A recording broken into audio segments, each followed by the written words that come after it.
सेवी है नस सहज सुभाए बसिय गुरु के जन्म मरण दुख जाए सिफत समधि नूर अरसों कुरसों चटिया डिठे सच्चे पातशाह माल जन्म जन्म दी कटिया डिठे सच्चे पातशाह माल जन्म जन्म दी कटिया। सतनाम श्री वाहिगुरु साहिब जीओ। सोरठ महला पहला। तू प्रभ दाता दान मत पूरा हम थारे भिखारी जीओ। मैं क्या मांगू किछ थिर ना रहाई हर दीजै नाम प्यारी जियो। कट कट रव रहा बनवारी जल थल मैयल गुप्तो वर्ता गुर शब्दी देख निहारी जियो। तू प्रभ दाता दान मत पूरा हम थारे भिखारी जियो। वाहिगुरु जी का खालसा वाहिगुरु जी की फतेह। ਸਾਹਿਬ ਸਤਿਗੁਰੂ ਸ੍ਰੀ ਗੁਰੂ ਗ੍ਰੰਥ ਸਾਹਿਬ ਜੀਆਂ ਦੀ ਪਵਿੱਤਰ ਪਾਵਨ ਹਜ਼ੂਰੀ ਅੰਦਰ ਸੁਭਾਏਮਾਨ ਹੋ ਰਹੀ ਗੁਰੂ ਕੀ ਸੰਗਤ ਆਪ ਸੰਗਤਾਂ ਨੇ ਸਤਿਗੁਰਾਂ ਦੇ ਦਰਬਾਰ ਅੰਦਰ ਬੈਠ ਕੇ ਇਲਾਹੀ ਤੇ ਅਗੰਮੀ ਬਾਣੀ ਦੇ ਕੀਰਤਨ ਦੀਆਂ ਦਾਤਾਂ ਆਪ ਸੰਗਤਾਂ ਨੇ ਸਰਵਣ ਕੀਤੀਆਂ। ਮਨੁੱਖਾ ਜਨਮ ਦਾ ਇਹ ਅਮੋਲਕ ਸਮਾਂ ਜੋ ਸਤਿਗੁਰਾਂ ਨੇ ਸਾਨੂੰ ਬਖਸ਼ਿਸ਼ ਕੀਤਾ ਹੈ, ਇਹਦੇ ਵਿੱਚ ਬਚਨ ਕੀਤੇ ਨੇ ਅਵਰ ਕਾਜ ਤੇਰਾ ਕਿਤੈ ਨਾ ਕਾਮ। ਕੱਲਾ ਇੱਕ ਨਾਮ ਜਪਣਾ ਇਹਦੇ ਤੋਂ ਬਿਨਾਂ ਅਵਰ ਕਾਜ, ਅਵਰ ਤੋਂ ਭਾਵ ਹੋਰ ਜਿਹੜੇ ਕੰਮ ਨੇ, ਤੇਰਾ ਕਿਤੈ ਨਾ ਕਾਮ। ਜਦੋਂ ਪਰਲੋਕ ਵਿੱਚ ਜਾਏਗਾ ਨਾ ਸਰੀਰ ਛੱਡ ਕੇ, ਇਹ ਸਾਨੂੰ ਪਤਾ ਹੈ ਵੀ ਇਹ ਸਰੀਰ ਸਦਾ ਸਾਡੇ ਕੋਲ ਨਹੀਂ ਰਹਿਣਾ, ਪਰ ਜਦੋਂ ਇਹ ਸਰੀਰ ਨੂੰ ਛੱਡ ਕੇ ਪਰਲੋਕ ਵਿੱਚ ਪਹੁੰਚੇਗਾ ਨਾ, ਤੂੰ ਮਤਾਂ ਇਹ ਗੱਲ ਮਨ ਵਿੱਚ ਸੋਚ ਵੀ ਮੈਂ ਇੰਨਾ ਲੰਮਾ ਸਮਾਂ ਨੌਕਰੀ ਕਰਦਾ, ਇੰਨਾ ਲੰਮਾ ਸਮਾਂ ਮੈਂ ਘਰ ਦੇ ਕੰਮ ਕਰਦਾ, ਮੈਂ ਜਾ ਕੇ ਉੱਥੇ ਇਹ ਗੱਲ ਕਹਾਂਗਾ ਵੀ ਮੈਂ ਇੰਨਾ ਸਮਾਂ ਨੌਕਰੀ ਕੀਤੀ ਹੈ, ਇੰਨਾ ਸਮਾਂ ਘਰ ਦੇ ਕੰਮ ਕੀਤੇ, ਪਰ ਮਹਾਰਾਜ ਕਹਿਣ ਲੱਗੇ ਤੇਰਾ ਕਿਤਾ ਹੈ ਨਾ ਕਾਮ। ਉੱਥੇ ਇਹ ਗੱਲ ਹੋਣੀ ਹੈ, ਸਾਨੂੰ ਨਹੀਂ ਪਤਾ ਤੂੰ ਨੌਕਰੀ ਕਿੰਨਾ ਟਾਈਮ ਕੀਤੀ ਹੈ, ਸਾਨੂੰ ਨਹੀਂ ਪਤਾ ਤੂੰ ਘਰ ਦੇ ਕੰਮ ਕਿੰਨਾ ਟਾਈਮ ਕੀਤੇ ਨੇ, ਸਾਨੂੰ ਇਹ ਦੱਸ ਵੀ ਤੂੰ ਨਾਮ ਕਿੰਨਾ ਜਪਿਆ ਹੈ। ਅਵਰ ਕਾਜ ਤੇਰਾ ਕਿਤਾ ਹੈ ਨਾ ਕਾਮ। ਨਾਮ ਜਪਣ ਤੋਂ ਬਿਨਾਂ ਜਿਹੜੇ ਬਾਕੀ ਕੰਮ ਨੇ ਉਹਨਾਂ ਬਾਰੇ ਪੁੱਛ ਗਿੱਛ ਹੋਵੇਗੀ। ਨਾਮ ਨਹੀਂ ਜਪਿਆ, ਜਿੰਨੇ ਮਰਜ਼ੀ ਕੰਮ ਕੀਤੇ, ਉਹਨਾਂ ਕੰਮਾਂ ਨੇ ਤੈਨੂੰ ਪਰਲੋਕ ਦੇ ਵਿੱਚੋਂ ਜਮਾਂ ਕੋਲੋਂ ਛਡਾਉਣਾ ਨਹੀਂ। ਜੇ ਛਡਾਉਣਾ ਹੈ ਤੇ ਕੇਵਲ ਨਾਮ ਨੇ ਛਡਾਉਣਾ ਹੈ। ਇਸ ਕਰਕੇ ਮਹਾਰਾਜ ਨੇ ਆਖਿਆ ਮਿਲ ਸਾਧ ਸੰਗਤ ਭਜ ਕੇਵਲ ਨਾਮ। ਸੰਗਤ ਵਿੱਚ ਬੈਠ, ਸੰਗਤ ਵਿੱਚ ਬੈਠ, ਸੰਗਤ ਵਿੱਚ ਬੈਠ ਤੇ ਪਰਮਾਤਮਾ ਦੇ ਨਾਮ ਨੂੰ ਜਾਪੇ, ਤੈਨੂੰ ਪਰਲੋਕ ਵਿੱਚੋਂ ਛੁਡਾ ਲਵੇਗਾ। ਤੂੰ ਕਹਿ ਸਕਦਾ ਵੀ ਮੈਂ ਇੰਨਾ ਸਮਾਂ ਸੰਗਤ ਵਿੱਚ ਬੈਠਾ, ਇੰਨਾ ਸਮਾਂ ਮੈਂ ਬਾਣੀ ਪੜ੍ਹੀ ਜਾਂ ਸੁਣੀ ਹੈ, ਇਹ ਸਮਾਂ ਤੇਰੇ ਨਾਲ ਨਿਭੇਗਾ, ਤੈਨੂੰ ਛੁਡਾਵੇਗਾ। ਆਪ ਵੱਡਿਆਂ ਭਾਗਾਂ ਵਾਲੇ ਬਣੇ ਹੋ ਜੋ ਆਪਣੇ ਮਨੁੱਖਾ ਜਨਮ ਦੇ ਇਸ ਸਮੇਂ ਨੂੰ ਸਫਲਾ ਕਰ ਰਹੇ ਹੋ। ਗੁਰੂ ਦੀ ਯਾਦ ਵਿੱਚ ਬੈਠ ਕੇ, ਬੰਦਗੀ ਬਾਣੀ ਵਿੱਚ ਬੈਠ ਕੇ, ਲੜੀਵਾਰ ਕਥਾ ਦੇ ਅੰਦਰ ਜਿਵੇਂ ਮਹਾਰਾਜ ਉਪਦੇਸ਼ ਬਖਸ਼ਿਸ਼ ਕਰ ਰਹੇ ਨੇ, ਆਓ ਆਪਣੇ ਮਨ ਦੇ ਧਿਆਨ ਨੂੰ ਟਿਕਾਈਏ, ਭਾਵਨਾ ਨਾਲ, ਸ਼ਰਧਾ ਨਾਲ ਸਤਿਗੁਰਾਂ ਦੇ ਪਵਿੱਤਰ ਬਚਨ ਸਰਵਣ ਕਰੀਏ। ਮਿਲ ਕੇ ਆਖੀਏ ਜੀ ਸਤਿਨਾਮ ਸ੍ਰੀ ਵਾਹਿਗੁਰੂ ਸਾਹਿਬ ਜੀ। ਸਤਿਨਾਮ ਸ੍ਰੀ ਵਾਹਿਗੁਰੂ ਸਾਹਿਬ ਜੀਓ। ਸੋਰਠ ਮਹਲਾ ਪਹਿਲਾ। ਸੋਰਠ ਰਾਗ ਹੈ ਕਿਉਂਕਿ ਗੁਰੂ ਗ੍ਰੰਥ ਸਾਹਿਬ ਦੀ ਬਾਣੀ ਰਾਗਾਂ ਦੇ ਵਿੱਚ ਲਿਖੀ ਗਈ ਹੈ। ਸ੍ਰੀ ਰਾਗ ਤੋਂ ਰਾਗ ਆਰੰਭ ਹੁੰਦੇ ਨੇ, ਜੈਜਾਵੰਤੀ ਰਾਗ ਤੱਕ ਇਹ ਰਾਗ ਚੱਲਦੇ ਨੇ। ਸ੍ਰੀ ਰਾਗ ਤੋਂ ਜਿਹੜੀ ਪਹਿਲੀ ਬਾਣੀ ਹੈ ਜਪਜੀ ਸਾਹਿਬ, ਇਹ ਰਾਗ ਤੋਂ ਮੁਕਤ ਹੈ। ਕਈ ਵਾਰੀ ਅਸੀਂ ਇਹ ਸਵਾਲ ਪੁੱਛ ਲੈਂਦੇ ਹਾਂ ਜਾਂ ਸਵਾਲ ਕਰ ਦਿੰਦੇ ਹਾਂ ਵੀ ਜਪਜੀ ਸਾਹਿਬ ਕਿਸ ਰਾਗ ਦੇ ਵਿੱਚ ਹੈ। ਜਪਜੀ ਸਾਹਿਬ ਦੇ ਉੱਪਰ ਕੋਈ ਰਾਗ ਲਾਗੂ ਨਹੀਂ ਹੁੰਦਾ। ਜਪਜੀ ਸਾਹਿਬ ਰਾਗ ਤੋਂ ਬਾਹਰੀ ਬਾਣੀ ਹੈ, ਰਾਗ ਤੋਂ ਬਾਹਰ ਹੈ, ਉਹ ਕਿਸੇ ਰਾਗ ਦੇ ਅੰਦਰ ਨਹੀਂ ਹੈ। ਸ੍ਰੀ ਰਾਗ ਤੋਂ ਲੈ ਕੇ ਹੁਣ ਆਪਾਂ ਸੋਠ ਰਾਗ ਵਿੱਚ ਪਹੁੰਚੇ ਹਾਂ। 9-8 ਰਾਗ ਪਹਿਲਾਂ ਆਪਾਂ ਸਰਵਨ ਕਰ ਰਹੇ ਨੇ। ਇਹ 9ਵਾਂ ਰਾਗ ਹੈ ਸੋਠ ਰਾਗ, ਜਿਸ ਨੂੰ ਗਾਉਣ ਦਾ ਸਮਾਂ ਵਿਦਵਾਨਾਂ ਨੇ 6 ਵਜੇ ਤੋਂ ਲੈ ਕੇ 9 ਵਜੇ ਤੱਕ ਰਾਤ ਦਾ ਲਿਖਿਆ। ਸ਼ਾਮ ਨੂੰ 6 ਵਜੇ ਤੋਂ ਰਾਤ ਦੇ 9 ਵਜੇ ਤੱਕ ਇਸ ਰਾਗ ਨੂੰ ਗਾਇਆ ਜਾ ਸਕਦਾ ਹੈ। ਇਸ ਰਾਗ ਜਾਂ ਰਾਗਣੀ ਦੇ ਅੰਦਰ ਪਹਿਲੇ ਪਾਤਸ਼ਾਹ ਗੁਰੂ ਨਾਨਕ ਦੇਵ ਮਹਾਰਾਜ ਜੀ ਉਪਦੇਸ਼ ਬਖਸ਼ਿਸ਼ ਕਰਦੇ ਹਨ। ਤੂੰ ਪ੍ਰਭ ਦਾਤਾ ਦਾਨ ਮਤ ਪੂਰਾ, ਹਮ ਥਾਰੇ ਭਿਖਾਰੀ ਜੀਓ। ਪ੍ਰਮਾਤਮਾ ਤੂੰ ਪ੍ਰਭ ਦਾਤਾ, ਤੁਸੀਂ ਦਾਤੇ ਹੋ। ਦਾਤੇ ਦੇ ਨਾਲ ਨਾਲ ਤੁਸੀਂ ਦਾਨੀ ਵੀ ਹੋ। ਜੇ ਦਾਨੀ ਹੋ ਤੇ ਤਾਂ ਹੀ ਦਾਤ ਦਿੰਦੇ ਪਏ ਨਾ, ਜੇ ਦਾਨੀ ਨਾ ਹੋਵੋ ਤੇ ਦਾਤ ਕਿਵੇਂ ਦਿਓਗੇ। ਤੂੰ ਪ੍ਰਭ ਦਾਤਾ ਦਾਨ ਮਤ ਪੂਰਾ, ਤੁਸੀਂ ਦਾਤੇ ਵੀ ਹੋ, ਤੁਸੀਂ ਦਾਨੀ ਵੀ ਹੋ। ਦੋਨੇ ਹੀ ਗੁਣ ਤੁਹਾਡੇ ਵਿੱਚ ਨੇ। ਦਾਤੇ ਬਣ ਕੇ ਦਾਤ ਦਿੰਦੇ ਹੋ, ਦਾਨੀ ਬਣ ਕੇ ਦਾਤ ਨੂੰ ਵੱਡਾ ਕਰਕੇ ਦਿੰਦੇ ਹੋ। ਵੱਡੀ ਦਨਾਈ ਵਾਲਾ ਸੁਭਾਅ ਰੱਖਦੇ ਹੋ, ਵੱਡਾ ਖੁੱਲ੍ਹਾ ਸੁਭਾਅ ਰੱਖਦੇ ਹੋ। ਕਿਉਂਕਿ ਦਾਤ ਜਦੋਂ ਮਨੁੱਖ ਦਿੰਦਾ ਹੈ ਨਾ, ਆਪੋ ਆਪਣਾ ਤਰੀਕਾ ਹੈ। ਜਿਹੜਾ ਬੰਦਾ ਸੁਭਾਅ ਦਾ ਦਾਨਾ ਨਹੀਂ ਹੈ, ਸੁਭਾਅ ਦਾ ਖੁੱਲ੍ਹਾ ਨਹੀਂ ਹੈ, ਕੰਜੂਸ ਹੈ, ਦਾਤ ਤੇ ਉਹ ਵੀ ਦੇਵੇਗਾ, ਪਰ ਉਹਨੇ ਆਖਣਾ ਵੀ ਜਿੰਨੀ ਘੱਟ ਦੇ ਸਕਾਂ।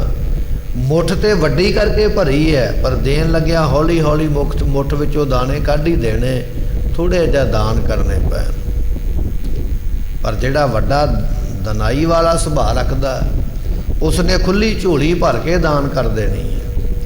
ਸਤਿਗੁਰੂ ਪਾਤਸ਼ਾਹ ਤੁਸੀਂ ਦਾਤੇ ਤੇ ਹੋ, ਪਰ ਦਾਤੇ ਜਿਹੜੇ ਉਹ ਦਾਨੇ ਦਾਤੇ ਹੋ, ਖੁੱਲੇ ਸੁਭਾਅ ਦੇ, ਖੁੱਲੀਆਂ ਦਾਤਾਂ ਦੇਣ ਵਾਲੇ ਦਾਤੇ ਹੋ। ਸਾਹਿਬ ਗੁਰੂ ਰਾਮਦਾਸ ਮਹਾਰਾਜ ਜੀਆਂ ਦਾ ਪਹਿਲਾ ਨਾਮ ਹੈ ਭਾਈ ਜੇਠਾ ਜੀ।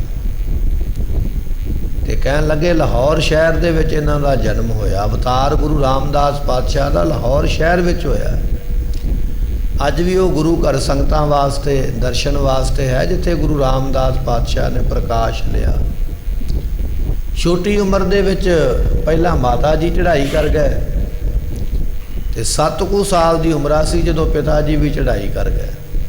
ਮਾਤਾ ਪਿਤਾ ਦੋਨੇ ਹੀ ਪੂਰੇ ਹੋ ਗਏ। ਤੇ ਗੁਰੂ ਰਾਮਦਾਸ ਪਾਤਸ਼ਾਹ ਜੀਆਂ ਦਾ ਨਾਮ ਭਾਈ ਜੇਠਾ। ਭਾਈ ਜੇਠਾ ਜੀ ਨੂੰ ਪਾਲਿਆ ਨਾਨਕਿਆਂ ਨੇ।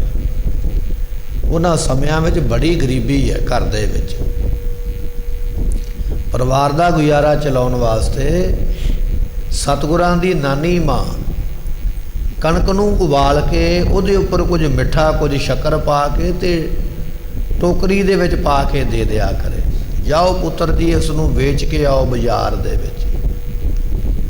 ਜਾਂ ਛੋਲੇ ਉਬਾਲ ਕੇ ਉਹਨਾਂ ਉੱਪਰ ਕੁਝ ਨਮਕ ਵਗੈਰਾ ਪਾ ਕੇ ਉਹਦੀ ਟੋਕਰੀ ਭਰਦੇ ਨਹੀਂ, ਜਾਓ ਜਾ ਕੇ ਦੇ ਕੇ ਆਓ ਬਾਜ਼ਾਰ ਦੇ ਵਿੱਚ। ਜਿਵੇਂ ਅੱਜ ਆਪਾਂ ਜਾਂਦੇ ਹਾਂ ਨਾ ਬਾਜ਼ਾਰ ਦੇ ਵਿੱਚ, ਸਫ਼ਰ ਕਰਦੇ ਹਾਂ, ਸਾਨੂੰ ਭੁੱਖ ਲੱਗ ਜਾਵੇ, ਕਈ ਦੁਕਾਨਾਂ ਨੇ ਖਾਣ ਪੀਣ ਵਾਲੀਆਂ, ਅਸੀਂ ਉੱਥੋਂ ਮਾਇਆ ਖਰਚ ਕੇ ਖਾ ਲੈਂਦੇ। ਉਹਨਾਂ ਸਮਿਆਂ ਦੇ ਵਿੱਚ ਇਹ ਘੁੰਗਣੀਆਂ ਜਾਂ ਉਹ ਜਿਹੜੇ ਚਣੇ ਸਨ ਉਬਾਲ ਕੇ ਭਾਈ ਜੇਠਾ ਜੀ ਬਾਜ਼ਾਰ ਵਿੱਚ ਖੜ ਜਾਂਦੇ। ਤੇ ਜੇ ਕਿਸੇ ਨੂੰ ਭੁੱਖ ਲੱਗਦੀ, ਕੋਈ ਬਾਜ਼ਾਰ ਆਇਆ, ਲੋਕ ਉਦੋਂ ਪੈਦਲ ਚੱਲ ਕੇ ਜਾਂਦੇ। ਉਸਨੇ ਕੀ ਕਰਨਾ, 1 ਪੈਸਾ ਜਾਂ 2 ਪੈਸੇ ਖਰਚ ਕੇ ਥੋੜ੍ਹੀਆਂ ਜਿਹੀਆਂ ਘੁੰਗਣੀਆਂ ਲੈ ਲੈਣੀਆਂ, ਜਾਂ ਉਹ ਉਬਲੇ ਹੋਏ ਚਣੇ ਲੈ ਕੇ ਖਾ ਲੈਣੇ, ਆਪਣੀ ਭੁੱਖ ਮਿਟਾ ਲੈਣੀ। ਇਸ ਭਾਈ ਜੇਠੇ ਨੂੰ ਨਾਲ ਕਮਾਈ ਹੋ ਜਾਣੀ। ਰੋਜ਼ ਇਸੇ ਤਰ੍ਹਾਂ ਆਉਂਦਾ ਹੈ, ਘੁੰਗਣੀਆਂ ਨੂੰ ਵਾਲ ਕੇ ਟੋਕਰੀ ਵਿੱਚ ਪਾ ਕੇ ਬਾਜ਼ਾਰ ਦੇ ਵਿੱਚ ਵੇਚ ਕੇ ਚਲੇ ਜਾਂਦਾ।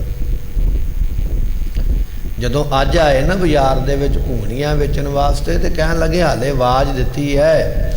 ਇੰਨੇ ਚਿਰ ਨੂੰ ਇੱਕ ਫਕੀਰ, ਜਿਹਦੇ ਕੋਲ ਪੈਸਾ ਨਹੀਂ ਪਰ ਭੁੱਖ ਤੇ ਉਹਨੂੰ ਵੀ ਲੱਗੀ ਹੋਈ ਹੈ, ਭੁੱਖ ਨੇ ਇਹ ਨਹੀਂ ਵੇਖਣਾ ਵੀ ਤੇਰੇ ਕੋਲ ਪੈਸਾ ਹੈ ਕਿ ਨਹੀਂ ਹੈ।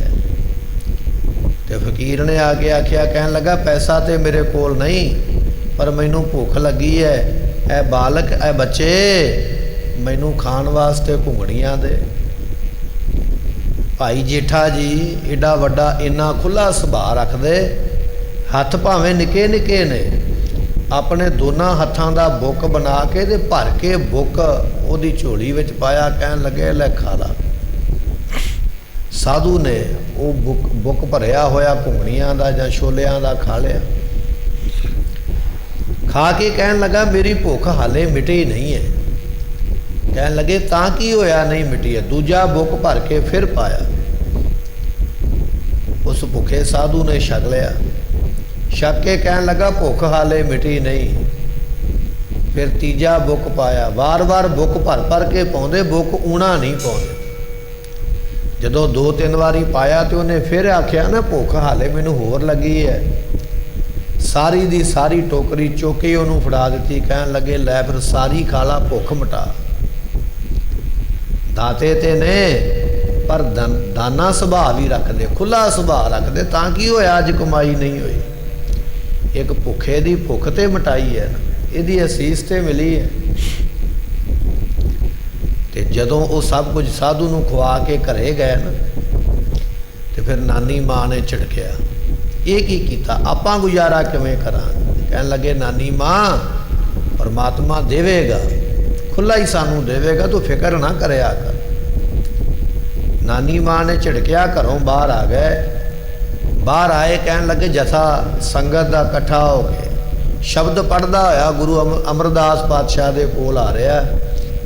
ਜਥੇ ਦੇ ਨਾਲ ਰਲ ਕੇ ਮਿਲ ਕੇ ਤੇ ਗੋਇੰਦਵਾਲ ਆ ਗਏ ਮਹਾਰਾਜ ਦੇ ਕੋਲ। ਇੱਧਰ ਨਾਨੀ ਮਾਂ ਆਪਣੇ ਘਰ ਵਿੱਚ ਬੈਠੀ ਅਰਦਾਸ ਕਰਦੀ ਹੈ। ਕਹਿਣ ਲੱਗੀ ਹੈ ਪਰਮਾਤਮਾ ਮੇਰੇ ਦੋਤੇ ਨੂੰ ਸੁਭਾਅ ਤੇ ਬੜਾ ਖੁੱਲਾ ਦਿੱਤਾ ਤੂੰ ਵੰਡਣ ਵਾਲਾ, ਜਾਂ ਤੇ ਫਿਰ ਦਾਤਾਂ ਵੀ ਇੰਨੀਆਂ ਦੇ ਵੀ ਇਹ ਵੰਡਦਾ ਰਵੇ ਤੇ ਵੰਡਦਿਆਂ ਕਦੇ ਦਾਤ ਨਾ ਮੁੱਕੇ। ਜੇ ਤੂੰ ਖੁੱਲਾ ਸੁਭਾਅ ਇੰਨਾ ਵੱਡਾ ਦਿੱਤਾ ਵੀ ਇਹ ਖੁੱਲਾ ਦਾਨ ਕਰਨ ਵਾਲਾ ਹੈ ਤੇ ਠੀਕ ਹੈ, ਪਰ ਦਾਤਾਂ ਵੀ ਇੰਨੀਆਂ ਦੇ ਵੀ ਇਹ ਵੰਡਦਾ ਰਵੇ ਪਰ ਦਾਤਾਂ ਨਾ ਕਦੇ ਮੁੱਕਣ। ਐਸੀ ਉਹ ਅਰਦਾਸ ਕਬੂਲ ਹੋਈ ਪਰਮਾਤਮਾ ਦੇ ਚਰਨਾਂ ਵਿੱਚ। ਭਾਈ ਜੇਠਾ ਜੀ ਗੁਰੂ ਅਮਰਦਾਸ ਪਾਤਸ਼ਾਹ ਦੀ ਸੇਵਾ ਕਰਕੇ ਸਤਿਗੁਰੂ ਪਾਤਸ਼ਾਹ ਨੂੰ ਖੁਸ਼ ਤੇ ਪ੍ਰਸੰਨ ਕਰਕੇ ਸਾਹਿਬ ਗੁਰੂ ਰਾਮਦਾਸ ਮਹਾਰਾਜ ਬਣ ਗਏ। ਅੱਜ ਗੁਰਮੁਖੋ ਲੱਖਾਂ ਦੀ ਗਿਣਤੀ ਵਿੱਚ ਕਿੰਨੀ ਦੁਨੀਆ ਵਸਦੀ ਹੈ, ਕਿੰਨੇ ਧਰਮ ਨੇ, ਮਹਿੰਗੇ ਮਹਿੰਗੇ ਮੰਦਰ ਨੇ, ਮਹਿੰਗੇ ਮਹਿੰਗੇ ਚਰਚ ਨੇ, ਮਹਿੰਗੀਆਂ ਮਹਿੰਗੀਆਂ ਮਸੀਤਾਂ ਨੇ। ਲੱਖਾਂ ਦੀ ਗਿਣਤੀ ਵਿੱਚ ਲੋਕ ਉੱਥੇ ਜਾਂਦੇ ਨੇ। ਸਾਹਿਬ ਗੁਰੂ ਰਾਮਦਾਸ ਪਾਤਸ਼ਾਹ ਜੀ ਤੁਹਾਡੇ ਘਰ ਦਾ ਲੰਗਰ ਜਿੰਨਿਆਂ ਭੁੱਖਿਆਂ ਦੇ ਮੂੰਹ ਵਿੱਚ ਪੈਂਦਾ ਹੈ ਨਾ, ਇੰਨਾ ਲੰਗਰ ਕਿਸੇ ਵੀ ਧਾਰਮਿਕ ਸਥਾਨ ਤੇ ਕਿਸੇ ਦੇ ਮੂੰਹ ਵਿੱਚ ਨਹੀਂ ਪਾਇਆ ਜਾਂਦਾ। ਲੱਖਾਂ ਦੀ ਗਿਣਤੀ ਵਿੱਚ ਰੋਜ਼ ਭੁੱਖੇ ਲੋਕ ਉਥੋਂ ਪ੍ਰਸ਼ਾਦਾ ਭੋਜਨ ਛਕਦੇ। ਨਾਨੀ ਮਾਂ ਨੇ ਕੀਤੀ ਅਰਦਾਸ, ਪਰਮਾਤਮਾ ਜੇ ਦੋਤੇ ਨੂੰ ਸੁਭਾਅ ਇੰਨਾ ਵੱਡਾ ਦਾਨ ਦੇਣ ਵਾਲਾ ਦਿੱਤਾ ਹੈ, ਫਿਰ ਰਿਜ਼ਕ ਵੀ ਇਹਨੂੰ ਇੰਨਾ ਦੇ ਵੀ ਵੰਡਦਾ ਰਵੇ, ਰਿਜ਼ਕ ਨਾ ਮੁੱਕ ਜਾਵੇ। ਤੇ ਗੁਰਮੁਖੋ ਅੱਜ ਉਹ ਰਿਜ਼ਕ ਵੰਡਿਆ ਜਾ ਰਿਹਾ ਗੁਰੂ ਰਾਮਦਾਸ ਪਾਤਸ਼ਾਹ ਦੇ ਲੰਗਰ ਦੇ ਵਿੱਚ। 3-3 ਥਾਵਾਂ ਤੇ ਪੰਗਤਾਂ ਲੱਗਦੀਆਂ, ਥੱਲੇ ਉੱਪਰ ਫਿਰ ਉਸ ਦੇ ਉੱਪਰ, ਤੇ ਸਾਰਾ ਦਿਨ ਸੰਗਤਾਂ ਦਰਵਾਜ਼ੇ ਵਿੱਚੋਂ ਭਰ ਭਰ ਕੇ ਅੰਦਰ ਜਾਂਦੀਆਂ। ਲੰਗਰ ਵਿੱਚ ਤੋਟ ਨਹੀਂ ਆਉਂਦੀ ਹੈ, ਲੰਗਰ ਵਿੱਚ ਘਾਟਾ ਨਹੀਂ ਪਿਆ। ਐਸੇ ਨੇ ਸਾਹਿਬ ਗੁਰੂ ਰਾਮਦਾਸ ਮਹਾਰਾਜ ਸਾਹਿਬ ਜੀ। ਗੁਰੂ ਨਾਨਕ ਦੇ ਪਾਤਸ਼ਾਹ ਕਹਿਣ ਲੱਗੇ ਤੂੰ ਪ੍ਰਭ ਦਾਤਾ। ਗੁਰੂ ਰਾਮਦਾਸ ਪਾਤਸ਼ਾਹ ਤੁਸੀਂ ਬਹੁਤ ਵੱਡੇ ਦਾਤੇ ਹੋ, ਦਾਨ ਮਤ ਪੂਰਾ, ਐਡਾ ਵੱਡਾ ਦਨਾਈ ਵਾਲਾ ਸੁਭਾਅ ਰੱਖਦੇ ਹੋ ਕਿ ਇੰਨਾ ਖੁੱਲ੍ਹਾ ਵਰਤਾਉਂਦੇ ਹੋ। ਭੁੱਖਿਆਂ ਦੀਆਂ ਭੁੱਖਾਂ ਮਿਟ ਜਾਂਦੀਆਂ, ਲੋੜਵੰਦਾਂ ਦੀਆਂ ਲੋੜਾਂ ਖਤਮ ਹੋ ਜਾਂਦੀਆਂ। ਐਸੀ ਵੱਡੀ ਤੁਸੀਂ ਦਾਤ ਦੇਣ ਵਾਲੇ ਹੋ। ਫਿਰ ਬਖਸ਼ਿਸ਼ ਕਰਦੇ ਹਨ ਤੂੰ ਪ੍ਰਭ ਦਾਤਾ ਦਾਨ ਮਤ ਪੂਰਾ। ਪੁਰਖ ਜੀ ਤੁਸੀਂ ਵੱਡੇ ਦਾਤੇ ਹੋ ਕਿ ਆਪਣੀ ਦਾਤ ਨੂੰ ਵੱਡਿਆਂ ਕਰ ਕਰਕੇ, ਬਹੁਤਾ ਕਰ ਕਰਕੇ ਸੰਗਤ ਨੂੰ ਵੰਡਦੇ ਹੋ, ਲੋਕਾਂ ਨੂੰ, ਲੋੜਵੰਦਾਂ ਨੂੰ, ਆਪਣੀ ਪ੍ਰਜਾ ਨੂੰ, ਬਣਾਈ ਹੋਈ ਸ੍ਰਿਸ਼ਟੀ ਨੂੰ ਦਿੰਦੇ ਹੋ। ਤੁਹਾਡੀਆਂ ਦਾਤਾਂ ਦਾ ਕੋਈ ਅੰਤ ਨਹੀਂ ਹੈ। ਹਮ ਥਾਰੇ ਭਿਖਾਰੀ ਜੀਓ। ਜਾਂ ਆਪਾਂ ਇਸ ਤਰ੍ਹਾਂ ਕਹਿ ਸਕਦੇ ਹਾਂ, ਸਤਿਗੁਰੂ ਪਾਤਸ਼ਾਹ ਜੀ ਤੁਸੀਂ ਦਾਨੀ ਹੋ, ਦਾਨੀ ਹੋ ਕੇ ਦਾਤ ਦਿੰਦੇ ਹੋ, ਕਿਉਂਕਿ ਦਾਤ ਵੀ ਦਾਨੀ ਬਿਨਾਂ ਨਹੀਂ ਦਿੱਤੀ ਜਾਂਦੀ ਹੈ। ਕਈ ਵਾਰੀ ਸਾਡੀ ਜੇਬ ਦੇ ਵਿੱਚ ਪੈਸੇ ਹੁੰਦੇ ਨੇ, ਸਾਡੇ ਕੋਲੋਂ ਮੰਗ ਲਵੇ, ਪਰ ਜਿੰਨਾ ਚਿਰ ਸਾਡਾ ਦਾਨੀ ਸੁਭਾਅ ਨਹੀਂ ਨਾ, ਦਾਨੀ ਉਹਨੂੰ ਕਿਹਾ ਜਾਂਦਾ ਦਾਨ ਦੇਣ ਵਾਲਾ, ਉਹਨਾਂ ਚਿਰ ਸਾਡੀ ਜੇਬ ਦੇ ਵਿੱਚੋਂ ਰੁਪਈਆ ਨਿਕਲਦਾ ਨਹੀਂ ਹੈ। ਭਾਵੇਂ ਹੈ ਕੋਲ ਸਾਡੇ ਜ਼ਰੂਰ, ਅਸੀਂ ਦਾਤੇ ਬਣ ਸਕਦੇ ਹਾਂ, ਪਰ ਦਾਤੇ ਤਾਂ ਬਣਾਂਗੇ ਜੇ ਸੁਭਾਅ ਦਾਨੀ ਹੋਵੇਗਾ, ਪਰ ਸੁਭਾਅ ਦਾਨੀ ਨਹੀਂ, ਦਾਤੇ ਨਹੀਂ ਬਣੇ। ਅਕਾਲ ਪੁਰਖ ਪ੍ਰਮਾਤਮਾ ਜੀ ਤੁਹਾਡਾ ਸੁਭਾਅ ਦਾਨੀ ਹੈ, ਦਾਨ ਦੇਣ ਵਾਲਾ। ਐਸੇ ਦਾਨ ਦੇਣ ਵਾਲੇ ਬਣ ਕੇ ਤੁਸੀਂ ਦਾਤ ਦਿੰਦੇ ਹੋ ਤਾਂ ਤੁਹਾਨੂੰ ਦਾਤਾ ਆਖਿਆ ਜਾਂਦਾ। ਇਹ ਦੂਜਾ ਅਰਥ ਵਿਦਵਾਨਾਂ ਨੇ ਇਸ ਤਰ੍ਹਾਂ ਕੀਤਾ ਹੈ ਵੀ ਤੁਸੀਂ ਵੱਡੇ ਦਾਨੀ ਹੋ, ਦਾਨੀ ਤੋਂ ਬਿਨਾਂ ਦਾਨ ਨਹੀਂ ਦਿੱਤਾ ਜਾ ਸਕਦਾ, ਦਾਤ ਦਿੱਤੀ ਨਹੀਂ ਜਾ ਸਕਦੀ, ਤੁਸੀਂ ਦਾਨੀ ਬਣ ਕੇ ਦਾਤਾਂ ਨੂੰ ਦਿੰਦੇ ਹੋ। ਹਮ ਥਾਰੇ ਭਿਖਾਰੀ ਜੀਓ। ਸਤਿਗੁਰੂ ਪਾਤਸ਼ਾਹ ਕਹਿਣ ਲੱਗੇ ਮਤ ਪੂਰਾ, ਤੁਸੀਂ ਪੂਰੀ ਮਤੀ ਦੇ ਨਾਲ ਦਾਨ ਦਿੰਦੇ ਹੋ, ਕਿਸੇ ਨੂੰ ਭੁੱਖਿਆ ਨਹੀਂ ਰਹਿਣ ਦਿੰਦੇ। ਹਮ ਥਾਰੇ ਭਿਖਾਰੀ ਜੀਓ, ਅਸੀਂ ਆਪ ਜੀ ਦੇ ਦਰ ਦੇ ਮੰਗਤੇ ਹਾਂ। ਅੰਬਾਲੀਏ ਜਿਹੜੇ ਲੋਕ ਨੇ ਨਾ, ਅੰਬਾਲੀਏ ਲੋਕਾਂ ਦੀ ਇਹ ਬੋਲੀ ਹੈ। ਉਹ ਆਖਦੇ ਨੇ ਥਾਰੇ ਹਮਾਰੇ, ਇਸ ਤਰ੍ਹਾਂ ਕਰਕੇ ਉਹ ਬੋਲਦੇ। ਸਤਿਗੁਰਾਂ ਨੇ ਉਹਨਾਂ ਦੀ ਬੋਲੀ ਦਾ ਸ਼ਬਦ ਇੱਥੇ ਵਰਤਿਆ, ਹਮ ਥਾਰੇ ਭਿਖਾਰੀ ਜੀਓ, ਅਸੀਂ ਤੇਰੇ ਦਰ ਦੇ ਮੰਗਤੇ ਹਾਂ। ਜਿਵੇਂ ਤੂੰ ਦੂਜਿਆਂ ਨੂੰ ਦਾਤਾਂ ਦੇਣਾ, ਦਾਨ ਦਿੰਦਾ, ਸਾਨੂੰ ਵੀ ਐਸੀਆਂ ਦਾਤਾਂ ਤੇ ਐਸਾ ਦਾਨ ਦੇ, ਸਾਡਾ ਭਲਾ ਹੋ ਜਾਵੇ, ਐਸੀ ਸਾਡੇ ਤੇ ਕਿਰਪਾ ਕਰ। ਮੈਂ ਕਿਆ ਮੰਗੋ ਕਿਛ ਥਿਰ ਨਾ ਰਹਾਈ। ਜਦੋਂ ਪਰਮਾਤਮਾ ਦਾਨ ਦੇਣ ਦੀ ਗੱਲ ਕਰੇ ਵੀ ਮੰਗ ਭਾਈ ਕੀ ਚਾਹੀਦਾ, ਜਦੋਂ ਗੁਰੂ ਆਖੇ ਵੀ ਮੰਗ ਕੀ ਚਾਹੀਦਾ, ਉਦੋਂ ਦੁਨੀਆ ਦੇ ਪਦਾਰਥ ਨਾ ਕਿਤੇ ਮੰਗ ਕੇ ਬੈਠ ਜਾਵੀਂ ਕਿ ਮੈਨੂੰ ਧਰਤੀ ਮਿਲ ਜਾਵੇ, ਮੈਨੂੰ ਜਗੀਰ ਮਿਲ ਜਾਵੇ, ਮੈਨੂੰ ਮਾਇਆ ਤੇ ਧਨ ਮਿਲ ਜਾਵੇ। ਇਹ ਚੀਜ਼ਾਂ ਨੂੰ ਮੰਗ ਨਾ ਕਿਤੇ ਲਵੇ। ਸਾਹਿਬ ਗੁਰੂ ਗੋਬਿੰਦ ਸਿੰਘ ਮਹਾਰਾਜ ਜੀ ਭਾਈ ਮਾਨ ਸਿੰਘ ਨੂੰ ਕਹਿੰਦੇ, ਮਾਨ ਸਿੰਘ ਮੰਗ, ਧਰਤੀ ਦਾ ਰਾਜ ਮਿਲ ਜਾਵੇ, ਧਰਤੀ ਦਾ ਰਾਜ ਦੇ ਦਈਏ, ਜੇ ਆਖੇ ਤੇ ਸਵਰਗਾਂ ਦਾ ਰਾਜ ਬਖਸ਼ੀਏ ਤੈਨੂੰ। ਕਹਿਣ ਲੱਗਾ ਮਹਾਰਾਜ ਧਰਤੀ ਦਾ ਰਾਜ ਵੀ ਤੇ ਇੱਕ ਦਿਨ ਮੁੱਕ ਜਾਣ ਵਾਲਾ, ਸਵਰਗਾਂ ਦਾ ਰਾਜ ਵੀ ਤੇ ਇੱਕ ਦਿਨ ਖਤਮ ਹੋ ਜਾਣ ਵਾਲਾ ਹੈ, ਮੈਨੂੰ ਧਰਤੀ ਤੇ ਸਵਰਗ ਦਾ ਰਾਜ ਨਹੀਂ ਚਾਹੀਦਾ। ਜੇ ਕਿਰਪਾ ਕਰਨੀ ਹੈ ਤੇ ਭਲਾ ਕਰ ਦਿਓ, ਬਿਦਾਵਾ ਪਾੜ ਕੇ ਸੰਗਤ ਨੂੰ ਮਿਲੋ। ਜੇ ਗੁਰੂ ਆਖ ਦੇਵੇ ਸਿੱਖਾ ਮੰਗ ਕੀ ਚਾਹੀਦਾ, ਉਦੋਂ ਇਹ ਨਾ ਕਹੀਂ ਮੈਨੂੰ ਪੁੱਤਰ ਦੇ ਦਿਓ ਜੀ, ਮੈਨੂੰ ਜਗੀਰ ਦੇ ਦਿਓ, ਮੈਨੂੰ ਨੌਕਰੀ ਦੇ ਦਿਓ, ਮੈਨੂੰ ਇਹ ਦੇ ਦਿਓ, ਪਦਾਰਥ ਮਾਇਆ ਦੇ ਦਿਓ।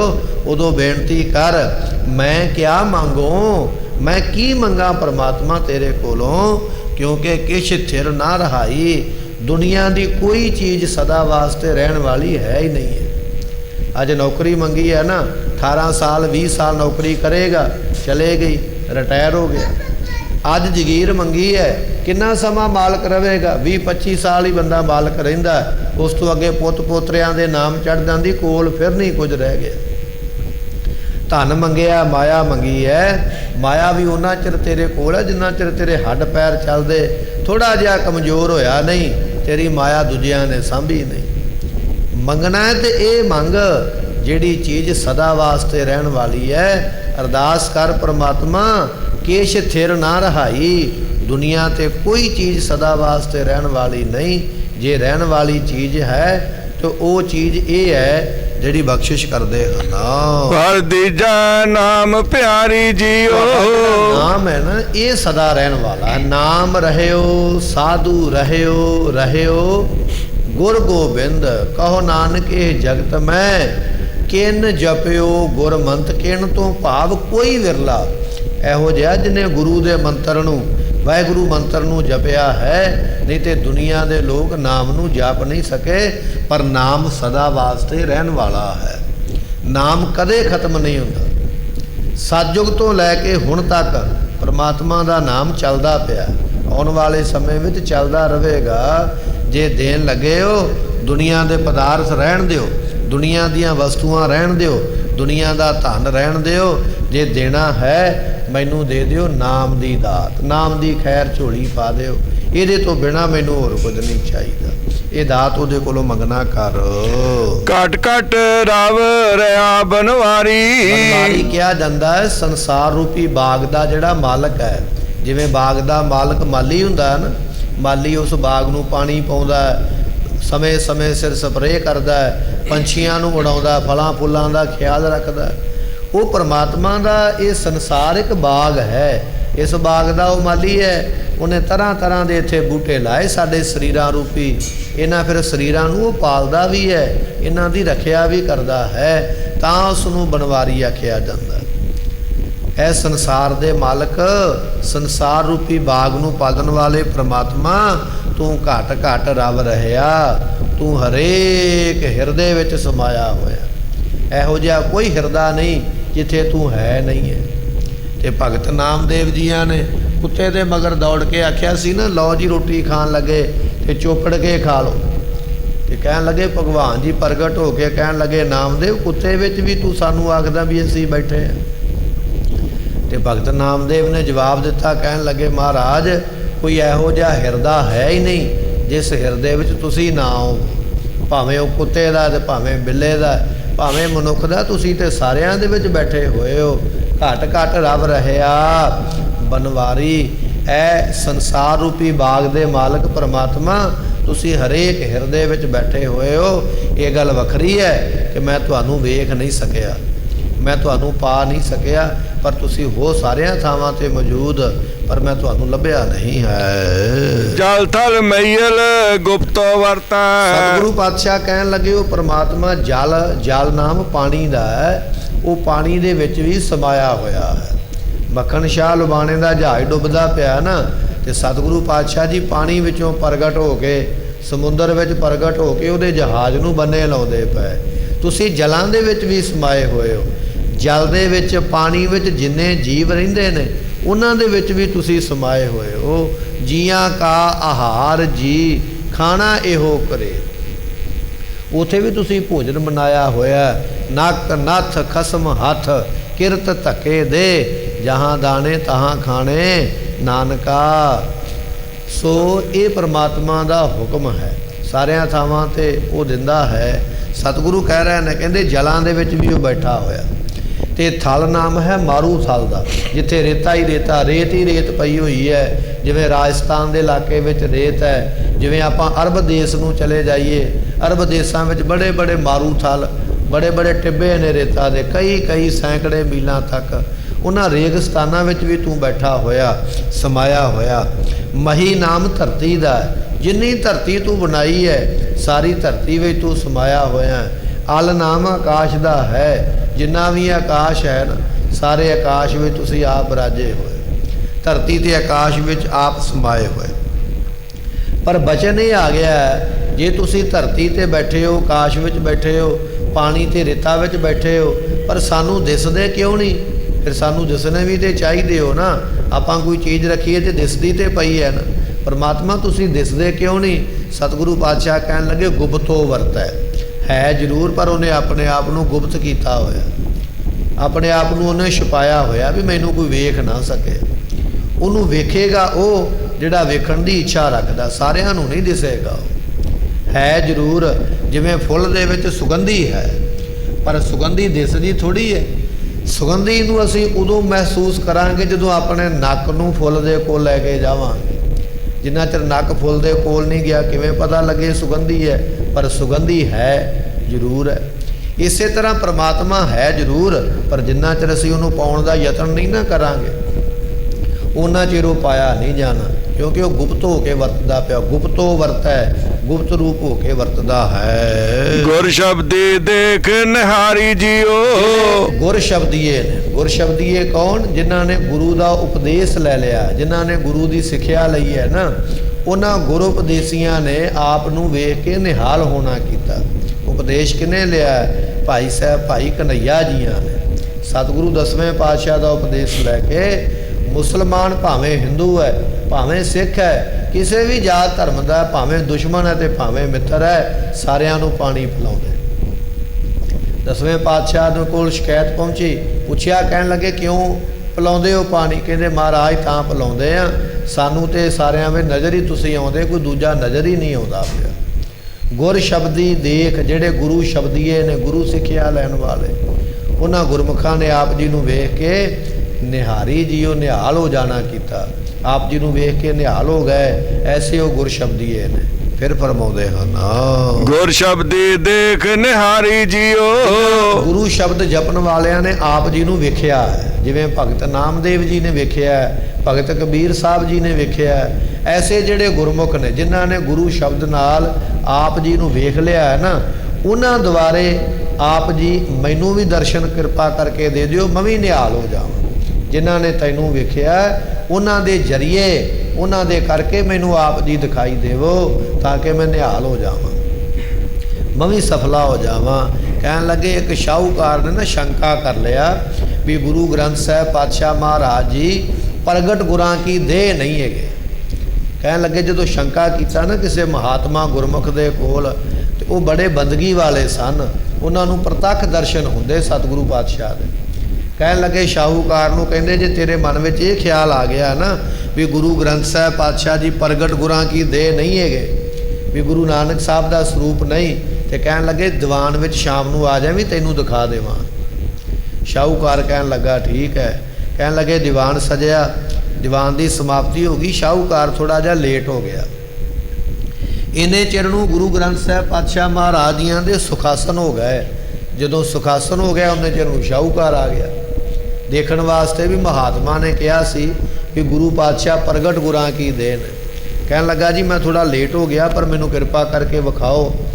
ਤੇ ਕਹਿਣ ਲੱਗੇ ਉਹਨਾਂ ਮਹਾਤਮਾ ਨੇ ਨਾ ਗੁਰਮੁਖਾਂ ਨੇ ਅਰਦਾਸ ਕੀਤੀ ਗੁਰੂ ਗ੍ਰੰਥ ਸਾਹਿਬ ਦੇ ਚਰਨਾਂ ਵਿੱਚ, ਮਹਾਰਾਜ ਇਹ ਜੀਵ ਜਿਹੜਾ ਨਾ ਸ਼ੰਕਾ ਕਰਦਾ ਤੁਹਾਡੀ ਬਾਣੀ ਦੇ ਉੱਪਰ, ਤੇ ਕਿਰਪਾ ਕਰਕੇ ਇਹਦਾ ਸ਼ੰਕਾ ਦੂਰ ਕਰੋ। ਜਦੋਂ ਇਹ ਅਰਦਾਸ ਕਰਕੇ ਸ਼ਾਹੂਕਾਰ ਨੂੰ ਲਿਆ ਕੇ ਕਹਿਣ ਲੱਗੇ ਲੈ ਰੱਖ, ਗੁਰੂ ਗ੍ਰੰਥ ਸਾਹਿਬ ਦੇ ਉੱਪਰ ਆਪਣਾ ਹੱਥ ਰੱਖ, ਤੈਨੂੰ ਪਤਾ ਲੱਗੇ। ਤੇ ਜਦੋਂ ਹੱਥ ਰੱਖਿਆ ਨਾ, ਤੇ ਕਹਿਣ ਲੱਗੇ ਉਹਨੂੰ ਇਸ ਤਰ੍ਹਾਂ ਪ੍ਰਤੀਤ ਹੁੰਦਾ ਜਿਵੇਂ ਆਪਾਂ ਸਾਹ ਲੈਂਦੇ ਹਨ, ਇਸ ਤਰ੍ਹਾਂ ਉਹਨੂੰ ਲੱਗਦਾ ਪਿਆ ਜਿਵੇਂ ਗੁਰੂ ਗ੍ਰੰਥ ਸਾਹਿਬ ਪਾਤਸ਼ਾਹ ਜੀ ਸਾਹ ਲੈਂਦੇ ਪਏ ਨੇ, ਕਿਉਂਕਿ ਪ੍ਰਗਟ ਗੁਰਾਂ ਕੀ ਦੇਹ ਹੈ ਨਾ। ਉਸ ਵੇਲੇ ਚਰਨ ਫੜ ਲਿਆ, ਕਹਿਣ ਲੱਗਾ ਮੈਂ ਸ਼ੰਕਾ ਕੀਤਾ ਹੈ। ਕਹਿਣ ਲੱਗੇ ਭਲਿਆ ਤੂੰ ਥੋੜਾ ਲੇਟ ਹੋ ਗਿਆ, ਜੇ ਕਿਤੇ ਥੋੜਾ ਪਹਿਲਾਂ ਆ ਜਾਂਦਾ ਨਾ, ਤੈਨੂੰ ਗੁਰੂ ਗ੍ਰੰਥ ਸਾਹਿਬ ਦੇ ਪ੍ਰਕਾਸ਼ ਦੇ ਵਿੱਚੋਂ ਅਸੀਂ 10 ਗੁਰੂ ਸਾਹਿਬਾਨਾਂ ਦੇ ਦਰਸ਼ਨ ਕਰਵਾ ਦੇਣੇ ਸਨ। ਇੱਕ ਵਾਰੀ ਆਖੀਏ ਸਤਨਾਮ ਸ੍ਰੀ ਵਾਹਿਗੁਰੂ। ਇਹੋ ਜਿਹੇ ਹੁੰਦੇ ਗੁਰ ਸ਼ਬਦੀਏ ਗੁਰੂ ਕਮਾਈ ਵਾਲੇ। ਸ਼ੰਕਾ ਕਰਨਾ ਬੜਾ ਸੌਖਾ ਹੈ, ਸ਼ੰਕੇ ਦੀ ਨਿਰਵਿਰਤੀ ਕੇਵਲ ਨਾਮ ਜਪਣ ਵਾਲਾ ਕਰ ਸਕਦਾ, ਆਮ ਦੇ ਵੱਸ ਦੀ ਗੱਲ ਨਹੀਂ ਹੈ। ਕਹਿਣ ਲੱਗੇ ਗੁਰੂ ਗ੍ਰੰਥ ਸਾਹਿਬ ਪਾਤਸ਼ਾਹ ਦੀ ਬਾਣੀ ਜਿਨ੍ਹਾਂ ਨੇ ਪੜ੍ਹੀ ਹੈ ਨਾ ਮਹਾਤਮਾ ਨੇ, ਉਹ ਜਿਹੜੇ ਗੁਰ ਸ਼ਬਦੀਏ ਨੇ, ਉਹਨਾਂ ਦੇ ਜਰੀਏ ਜਿਵੇਂ ਉਹ ਸ਼ਾਹੂਕਾਰ ਨਿਹਾਲ ਹੋ ਗਿਆ, ਇਹ ਮਹਿਸੂਸ ਕਰਕੇ ਵੀ ਗੁਰੂ ਗ੍ਰੰਥ ਸਾਹਿਬ ਪਾਤਸ਼ਾਹ ਸਾਹ ਲੈਂਦੇ ਪਏ ਨੇ, ਇਸੇ ਤਰ੍ਹਾਂ ਮਹਾਰਾਜ ਉਹਨਾਂ ਭਗਤਾਂ ਦੇ ਜਰੀਏ, ਉਹਨਾਂ ਗੁਰਮੁਖਾਂ ਦੇ ਜਰੀਏ ਅਸੀਂ ਆਪ ਜੀ ਦੇ ਦਰਸ਼ਨ ਕਰਕੇ ਨਿਹਾਲ ਹੁੰਦੇ ਹਾਂ। ਇਹ ਸਾਡੇ ਤੇ ਆਪ ਜੀ ਦੀ ਕਿਰਪਾ ਹੋ ਰਹੀ ਹੈ। ਫਿਰ ਬਖਸ਼ਿਸ਼ ਕਰਦੇ ਹਨ ਗੁਰ ਸ਼ਬਦੀ ਦੇਖ ਨਿਹਾਰੀ ਜੀਓ। ਇਸ ਤਰ੍ਹਾਂ ਵੀ ਕਹਿ ਸਕਦੇ ਹਾਂ ਜਿਹੜੇ ਗੁਰੂ ਦਾ ਸ਼ਬਦ ਜਪਣ ਵਾਲੇ ਨੇ ਨਾ, ਨਾਮ ਜਪਣ ਵਾਲੇ, ਵਾਹਿਗੁਰੂ ਮੰਤਰ ਦਾ ਅਭਿਆਸ ਜਿਨ੍ਹਾਂ ਨੇ ਕੀਤਾ ਹੈ, ਉਹਨਾਂ ਨੇ ਉਸ ਪਰਮਾਤਮਾ ਨੂੰ ਆਪਣੇ ਅੰਦਰ ਵੇਖ ਲਿਆ ਹੈ। ਤੇ ਜਿਨ੍ਹਾਂ ਨੇ ਅੰਦਰ ਵੇਖਿਆ ਹੈ ਉਹਨਾਂ ਨੇ ਉਸੇ ਪਰਮਾਤਮਾ ਨੂੰ ਬਾਹਰ ਵੀ ਵੇਖ ਲਿਆ ਹੈ। ਸੋ ਅੰਤਰ ਸੋ ਬਾਹਰ ਅਨੰਤ, ਘਟ ਘਟ ਵਿਆਪ ਰਹਿਆ ਭਗਵੰਤ। ਜਿਹੜਾ ਮੇਰੇ ਅੰਦਰ ਮੈਂ ਵੇਖਿਆ ਹੈ ਨਾ, ਆਪਣੇ ਹਿਰਦੇ ਵਿੱਚ ਪ੍ਰਗਟ ਹੋਇਆ ਪਰਮਾਤਮਾ, ਉਹਨੂੰ ਮੈਂ ਬਾਹਰ ਵੀ ਵੇਖ ਲਿਆ ਹੈ। ਜੋ ਬ੍ਰਹਮੰਡੇ ਸੋਈ ਪਿੰਡੇ, ਜੋ ਖੋਜੈ ਸੋ ਪਾਵੈ। ਗੁਰਬਾਣੀ ਦਾ ਵਚਨ ਹੈ, ਜਿਹੜਾ ਬ੍ਰਹਮੰਡ ਦੇ ਵਿੱਚ ਸਮਾਇਆ ਉਹ ਤੇਰੇ ਸਰੀਰ ਦੇ ਵਿੱਚ ਵੀ ਸਮਾਇਆ ਹੋਇਆ। ਜਿਨ੍ਹਾਂ ਨੇ ਆਪਣੇ ਸਰੀਰ ਦੇ ਵਿੱਚ ਵੇਖ ਲਿਆ, ਉਹਨਾਂ ਨੇ ਉਹਨੂੰ ਸਾਰੇ ਥਾਵਾਂ ਤੇ ਵੇਖ ਲਿਆ।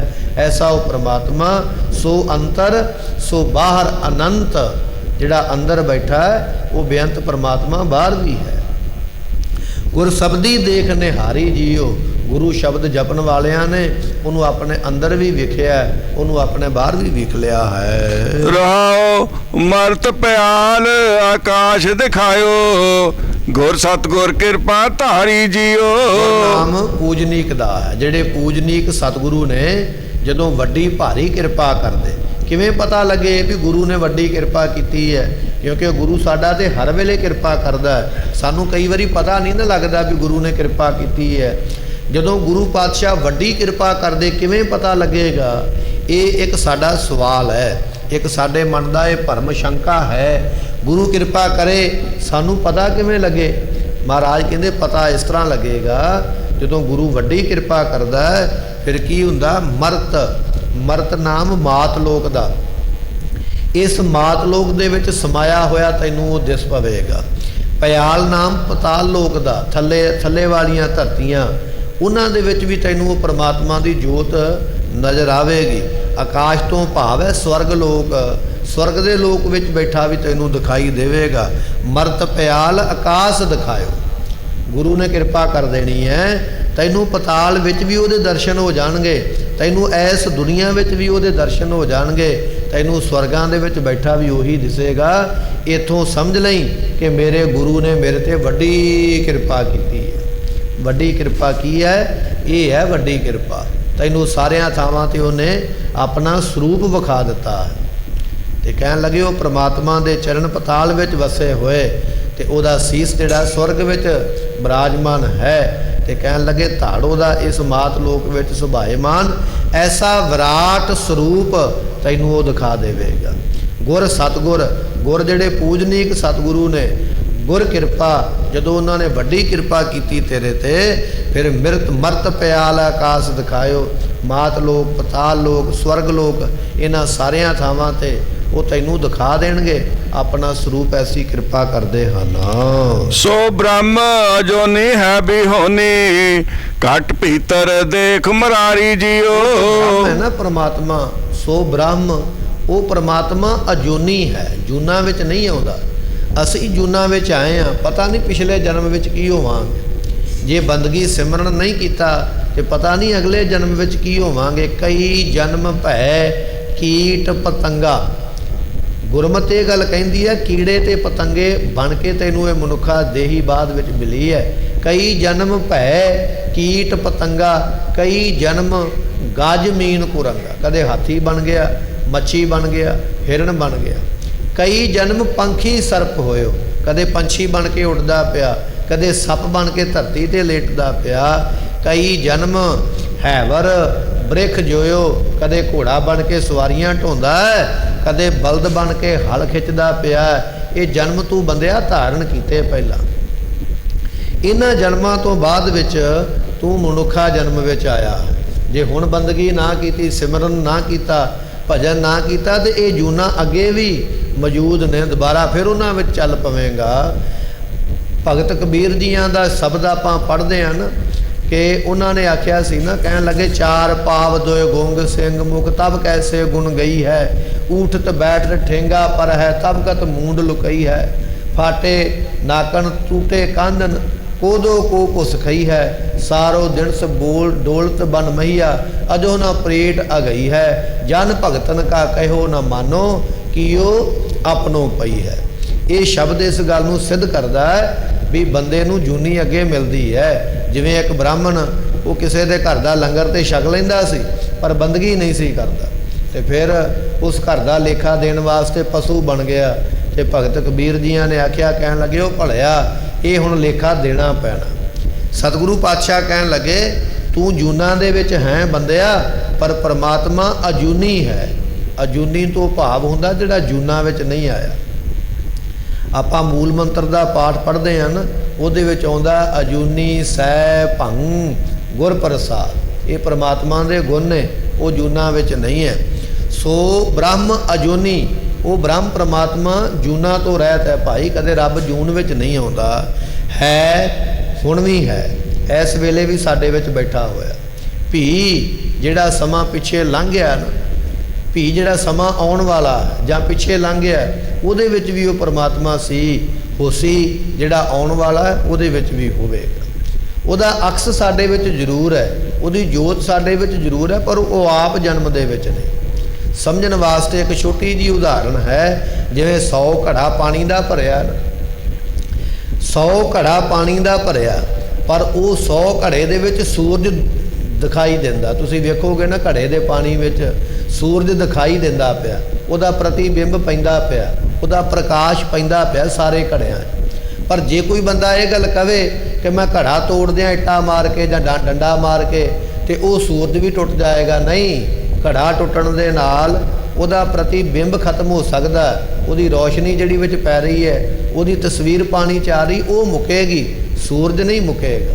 ਇਸੇ ਤਰ੍ਹਾਂ ਸਾਡਾ ਸਰੀਰ ਟੁੱਟ ਜਾਵੇ, ਨਾਸ਼ ਹੋ ਜਾਵੇ, ਅਸੀਂ ਮਰ ਜਾਈਏ, ਪਰਮਾਤਮਾ ਨਹੀਂ ਮਰੇਗਾ। ਉਹਦੀ ਕੇਵਲ ਜੋਤ ਸਾਡੇ ਵਿੱਚੋਂ ਖਤਮ ਹੋਈ ਹੈ, ਉਹਦਾ ਪ੍ਰਕਾਸ਼ ਖਤਮ ਹੋਇਆ, ਪਰ ਉਹ ਆਪ ਜਿਉਂਦਾ ਤਿਉਂ ਉਸੇ ਤਰ੍ਹਾਂ ਹੀ ਹੈ। ਸਤਿਗੁਰੂ ਪਾਤਸ਼ਾਹ ਕਹਿਣ ਲੱਗੇ ਉਹ ਪਿੱਛੇ ਵੀ ਸੀ, ਹੁਣ ਵੀ ਹੈ, ਆਉਣ ਵਾਲੇ ਸਮੇਂ ਵਿੱਚ ਵੀ ਹੋਵੇਗਾ। ਘਟ ਭੀਤਰ ਦੇਖ ਮੁਰਾਰੀ ਜੀਓ, ਐਸੇ ਪ੍ਰਮਾਤਮਾ ਨੂੰ ਆਪਣੇ ਹਿਰਦੇ ਵਿੱਚ ਵੇਖ ਜਿਹੜਾ ਸਾਰੇ ਥਾਵਾਂ ਤੇ ਹੈ। ਜਨਮ ਮਰਨ ਕੋ ਇਹ ਜੁਗ ਵਪੜੋ, ਇਨ ਦੂਜੇ ਭਗਤ ਵਿਸਾਰੀ ਜੀਓ। ਜੀਵ ਨੇ ਦਵੈਤ ਵਿੱਚ ਲੱਗ ਕੇ, ਮੋਹ ਵਿੱਚ ਲੱਗ ਕੇ, ਪਰਿਵਾਰ ਦੀ ਪਾਲਣਾ ਵਿੱਚ ਅਸੀਂ ਇਹੋ ਜਿਹੇ ਲੱਗੇ ਆ, ਸਾਨੂੰ ਇੰਨਾ ਫਿਕਰ ਪੈ ਗਿਆ ਆਪਣੇ ਪਰਿਵਾਰ ਨੂੰ ਪਾਲਣ ਦਾ। ਮੇਰਾ ਪੁੱਤਰ ਕੀ ਕਰੇਗਾ, ਪੋਤਰਾ ਕੀ ਕਰੇਗਾ, ਪੜਪੋਤਰਾ ਕੀ ਕਰੇਗਾ, ਅੰਗਲੀ ਸੰਗਲੀ ਪਤਾ ਨਹੀਂ ਕਿੱਥੋਂ ਤੱਕ ਅਸੀਂ ਪਹੁੰਚ ਗਏ। ਫਲਾਣਾ ਕੀ ਕਰੇਗਾ, ਜੇ ਮੈਂ ਨਾ ਪਾਲਾਂਗਾ ਤੇ ਉਹਨੂੰ ਪਾਲੇਗਾ ਕੌਣ? ਪਾਤਸ਼ਾਹ ਕਹਿਣ ਲੱਗੇ ਉਹ ਭਲਿਆ, ਤੂੰ ਇੰਨਾ ਦਵੈਤ ਵਿੱਚ ਪੈ ਗਿਆ, ਇੰਨਾ ਮੋਹ ਵਿੱਚ ਪੈ ਗਿਆ ਕਿ ਤੂੰ ਰੱਬ ਦੀ ਭਗਤੀ ਵਿਸਾਰ ਦਿੱਤੀ। ਜਨਮ ਮਰਨ ਕੋ ਇਹੋ ਜਗ ਬਪੜੋ, ਇਨ ਦੂਜੇ ਭਗਤ ਵਿਸਾਰੀ ਜੀਓ। ਇਨ ਇਸ ਜੀਵ ਨੇ ਮੋਹ ਵਿੱਚ ਪੈ ਕੇ ਭਗਤੀ ਵਿਸਾਰ ਦਿੱਤੀ, ਰੱਬ ਦੇ ਨਾਮ ਨੂੰ ਹੀ ਭੁਲਾ ਛੱਡਿਆ ਹੈ। ਪਰ ਇਹ ਭੁੱਲ ਗਿਆ ਇਹ ਸੰਸਾਰ ਜੰਮਣ ਮਰਨ ਵਾਲਾ ਹੈ। ਇੱਥੇ ਜਗ ਦਾ ਅਰਥ ਵਿਦਵਾਨਾਂ ਨੇ ਜੀਵ ਕੀਤਾ, ਇਹ ਜੀਵ ਜੰਮ ਕੇ ਆਉਣ ਵਾਲਾ ਤੇ ਮਰ ਕੇ ਜਾਣ ਵਾਲਾ ਹੈ। ਪਰ ਇਹਨਾਂ ਲੋਕਾਂ ਨੇ ਪਰਮਾਤਮਾ ਦੀ ਭਗਤੀ, ਉਹਦੇ ਨਾਮ ਨੂੰ ਵਿਸਾਰ ਛੱਡਿਆ, ਉਹਦੇ ਨਾਮ ਨੂੰ ਭੁਲਾ ਛੱਡਿਆ ਹੈ, ਤਾਂ ਜਨਮਾਂ ਵਿੱਚ ਅਸੀਂ ਪਏ ਹਾਂ। ਕਈ ਵਾਰੀ ਸਵਾਲ ਹੋ ਜਾਂਦਾ ਨਾ, ਜਾਂ ਸਾਡੇ ਦਿਮਾਗ ਵਿੱਚ ਇਹ ਗੱਲ ਆ ਜਾਂਦੀ ਹੈ ਵੀ ਸਾਨੂੰ ਜਨਮ ਕਿਉਂ ਮਿਲਦੇ ਨੇ। ਸਾਨੂੰ ਜਨਮ ਤਾਂ ਮਿਲਦੇ, ਅਸੀਂ ਪਰਿਵਾਰ ਦੇ ਮੋਹ ਵਿੱਚ ਲੱਗ ਕੇ ਰੱਬ ਨੂੰ ਭੁੱਲੇ ਹੋਏ, ਰੱਬ ਨੂੰ ਭੁਲਾਇਆ ਹੋਇਆ, ਤਾਂ ਸਾਨੂੰ ਇਹ ਜੰਮਣ ਮਰਨ ਦਾ ਕਾਰਨ ਬਣਿਆ ਹੋਇਆ, ਤਾਂ ਅਸੀਂ ਸੰਸਾਰ ਵਿੱਚ ਆਉਂਦੇ ਹਾਂ। ਪਰ ਜੇ ਅਸੀਂ ਮੋਹ ਨੂੰ ਛੱਡ ਕੇ ਪਰਮਾਤਮਾ ਦੇ ਨਾਮ ਨੂੰ ਜਪਾਂਗੇ ਤੇ ਸਾਡਾ ਭਲਾ ਹੋ ਜਾਵੇਗਾ। ਐਸੀਆਂ ਦਾਤਾਂ ਪ੍ਰਾਪਤ ਹੁੰਦੀਆਂ ਹਨ। ਸਤਿਗੁਰ ਮਿਲੇ ਤਾਂ ਗੁਰਮਤਿ ਪਾਈਏ, ਸਾਖਤ ਬਾਜੀ ਹਾਰੀ ਜੀਓ। ਸਤਿਗੁਰੂ ਮਿਲ ਜਾਣ ਤਾਂ ਗੁਰਮਤਿ ਮਿਲਦੀ ਹੈ। ਅਸੀਂ ਬਹੁਤਾ ਇਹ ਸਵਾਲ ਕਰਦੇ ਵੀ ਹਾਂ, ਸੁਣਦੇ ਵੀ ਹਾਂ, ਲਓ ਜੀ ਮੈਨੂੰ ਤੇ ਗੁਰੂ ਧਾਰਨ ਕਰਨ ਦੀ ਲੋੜ ਹੀ ਕੋਈ ਨਹੀਂ ਹੈ, ਮੈਂ ਤੇ ਆਪ ਹੀ ਬਹੁਤ ਸਿਆਣਾ ਹਾਂ, ਮੈਨੂੰ ਤੇ ਬੜੀ ਜ਼ਿਆਦੀ ਅਕਲ ਹੈ, ਮੈਂ ਤੇ ਬੜੇ ਗ੍ਰੰਥ ਪੜ੍ਹੇ ਹੋਏ।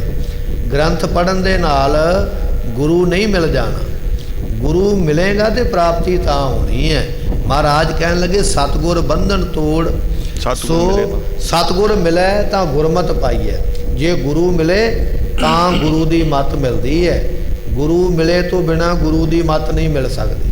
ਗੁਰੂ ਦੀ ਮੱਤ ਲਵੇਂਗਾ, ਗੁਰੂ ਦੀ ਅਕਲ ਲਵੇਂਗਾ ਤਾਂ ਗੁਰਮਤਿ ਪਾਈਏ, ਤਾਂ ਗੁਰੂ ਦੀ ਮੱਤ ਮਿਲੇਗੀ। ਜੇ ਸਤਿਗੁਰੂ ਮਿਲ ਪੈਣ, ਨਹੀਂ ਤੇ ਸਾਖਤਾਂ ਨੇ, ਮਨਮੁਖਾਂ ਨੇ ਇਹ ਆਪਣੇ ਮਨੁੱਖਾ ਜਨਮ ਦੀ ਬਾਜੀ ਹਾਰ ਲਈ ਹੈ, ਗਵਾ ਲੈਣਾ ਕੀਤੀ ਹੈ। ਸਤਿਗੁਰ ਬੰਧਨ ਤੋੜ ਨਿਰਾਰੇ, ਬਹੁ ਨ ਗਰਭ ਮਝਾਰੀ ਜੀਓ। ਸਤਿਗੁਰੂ ਰਹਿਮਤ ਕਰਦੇ, ਫਿਰ ਬੰਧਨਾਂ ਤੋਂ ਤੋੜ ਕੇ ਨਿਰਾਰੇ ਕਹੀਏ ਵੱਖਰਾ ਅਸੰਗ ਕਰ ਦਿੰਦੇ। ਹੁਣ ਸਾਨੂੰ ਬੰਧਨ ਪਏ ਨੇ ਪਰ ਸਾਨੂੰ ਦਿਸਦੇ ਨਹੀਂ। ਬੰਧਨ ਕਾਹਦਾ ਪਿਆ? ਮੋਹ ਦਾ, ਪਰਿਵਾਰ ਦਾ।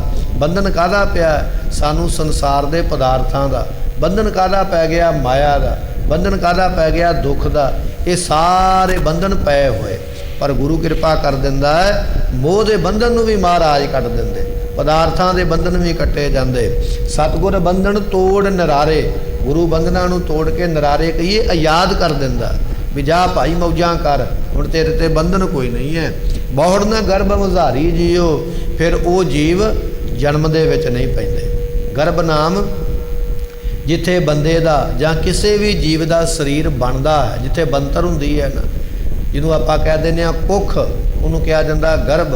ਕਹਿਣ ਲੱਗੇ ਤੈਨੂੰ ਕੁੱਖ ਵਿੱਚ ਪੈਣਾ ਹੀ ਨਹੀਂ ਪਵੇਗਾ, ਗਰਭ ਦੇ ਵਿੱਚ ਪੈਣਾ ਹੀ ਨਹੀਂ ਪਵੇਗਾ, ਤੈਨੂੰ ਦੁਨੀਆ ਤੇ ਆਉਣਾ ਹੀ ਨਹੀਂ ਪਵੇਗਾ। ਪਰ ਜੇ ਗੁਰੂ ਦਾ ਵਾਲਾ ਬਣ ਕੇ ਬੰਦਗੀ ਕਰੇਗਾ, ਦੁਬਾਰਾ ਜਨਮਾਂ ਵਿੱਚ ਨਹੀਂ ਆਵੇਗਾ। ਐਸੀ ਦਾਤ ਉਹ ਪ੍ਰਮਾਤਮਾ ਦਿੰਦਾ ਹੈ। ਨਾਨਕ ਗਿਆਨ ਰਤਨ ਪ੍ਰਗਾਸਿਆ, ਹਰ ਮਨ ਵਸਿਆ ਨਿਰੰਕਾਰੀ ਜੀਓ। ਦੇ ਪਾਤਸ਼ਾਹ ਕਹਿਣ ਲੱਗੇ ਗਿਆਨ ਦਾ ਰਤਨ ਜਿਨ੍ਹਾਂ ਦੇ ਹਿਰਦੇ ਵਿੱਚ ਪ੍ਰਕਾਸ਼ ਹੋ ਗਿਆ। ਗਿਆਨ ਰਤਨ ਰਤਨ ਪ੍ਰਕਾਸ਼ ਕਰਦਾ। ਰਤਨ ਜਿੱਥੇ ਰੱਖਿਆ ਜਾਵੇ ਨਾ ਉੱਥੇ ਬਲਬ ਜਗਾਉਣ ਦੀ ਲੋੜ ਨਹੀਂ ਪੈਂਦੀ ਹੈ। ਰਤਨ ਦਾ ਆਪਣਾ ਹੀ ਪ੍ਰਕਾਸ਼ ਇੰਨਾ ਹੋ ਜਾਂਦਾ ਹੈ। ਗੁਰੂ ਦਾ ਜਿਹੜਾ ਗਿਆਨ ਹੈ ਉਹ ਰਤਨ ਦੇ ਵਾਂਗ ਪ੍ਰਕਾਸ਼ ਕਰਨ ਵਾਲਾ ਹੈ। ਜਿਨ੍ਹਾਂ ਗੁਰਮੁਖਾਂ ਦੇ ਹਿਰਦੇ ਵਿੱਚ ਉਹ ਰਤਨ ਨਾਮ ਪ੍ਰਗਟ ਹੋ ਗਿਆ, ਪ੍ਰਕਾਸ਼ ਕਰ ਗਿਆ, ਫਿਰ ਉਹਨਾਂ ਦੇ ਹਿਰਦੇ ਵਿੱਚ ਪਰਮਾਤਮਾ ਵਸ ਜਾਂਦਾ ਹੈ। ਜਿਨ੍ਹਾਂ ਦੇ ਹਿਰਦੇ ਵਿੱਚ ਪਰਮਾਤਮਾ ਵਸਿਆ ਉਹਨਾਂ ਦੇ ਹਿਰਦੇ ਵਿੱਚ ਫਿਰ ਉਹ ਗਿਆਨ ਦਾ ਰਤਨ ਪ੍ਰਕਾਸ਼ ਹੁੰਦਾ ਹੈ। ਇਹ ਸਤਿਗੁਰਾਂ ਨੇ ਰਹਿਮਤ ਕੀਤੀ ਹੈ। ਬਚਨ ਗੁਰੂ ਪਾਤਸ਼ਾਹ ਗੁਰੂ ਨਾਨਕ ਸਾਹਿਬ ਮਹਾਰਾਜ ਜੀਆਂ ਦੇ ਸਾਡੇ ਹਿਰਦੇ ਵਸ ਜਾਣ ਤਾਂ ਕਿ ਸਾਡਾ ਭਲਾ ਹੋ ਜਾਵੇ। ਭੁੱਲਾਂ ਦਾਸ ਦੀਆਂ ਜਾਣ ਕੇ ਮੁਆਫ ਕਰਨੀਆਂ ਗੁਰੂ ਕਿਰਪਾ ਕਰੇ। ਜਿਉ ਸਜਣ ਆਸੀਸੜੀਆਂ ਜੋ ਹੋਵੇ ਸਾਹਿਬ ਸਿਓ ਮੇਲ।